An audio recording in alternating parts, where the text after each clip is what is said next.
Oops. So here's a quick synopsis of how today went. First thing happened was I made it here. He was late. Yeah, sleeping in, you know. I got 2 parade laps in, 1 full pass in, the car died.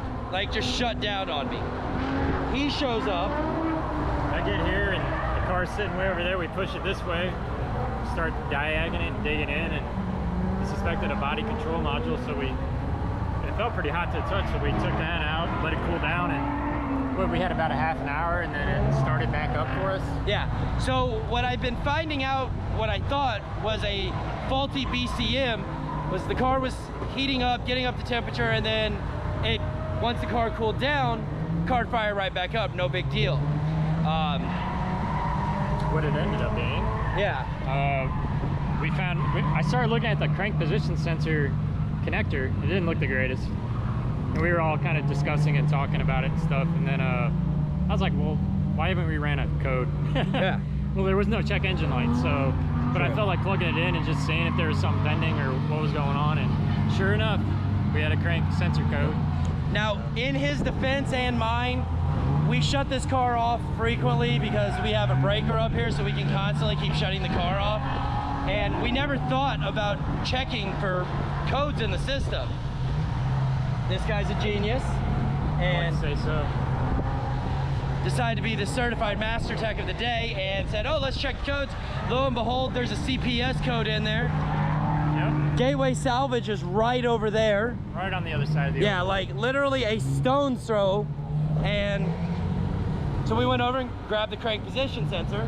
Well, originally we grabbed the BCM. Yes, we did get a BCM. We left, got the BCM, came back, put it in.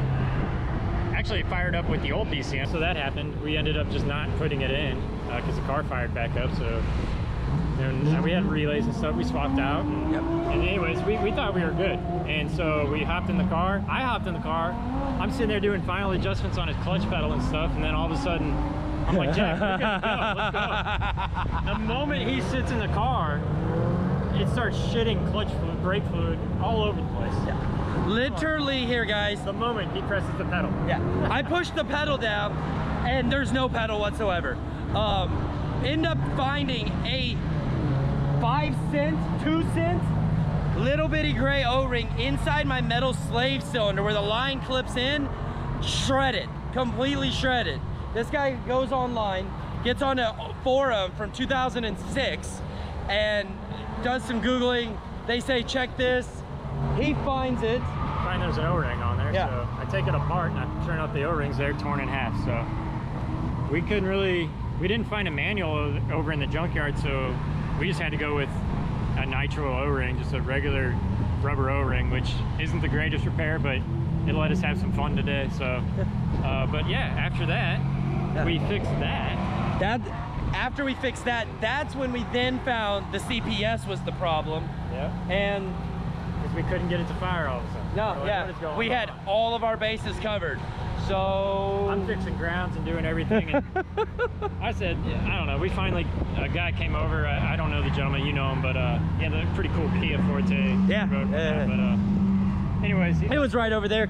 Cut to a clip of that Kia Forte revving. For the record, best sounding Kia Forte I've ever heard. Not terrible. No, not at all. If you close your eyes and squinted, you'd think it's a Skittle. Apparently it's a Velociraptor, or whatever they call them, Hyundai things. Really? Yeah. Yeah. So its transmission might blow? It kind of skewed my view on the car, but it sounds good. Dude, it sounds great. From like a turbo 2.0 Korean car. Anybody knows out there? 1.6 turbo. 1.6 turbo. Oh, so it's like a Honda. Ninja. All right, guys. Well, that is our short recap for the day. I hope you enjoyed this. Yep. And subscribe, like it if you like us.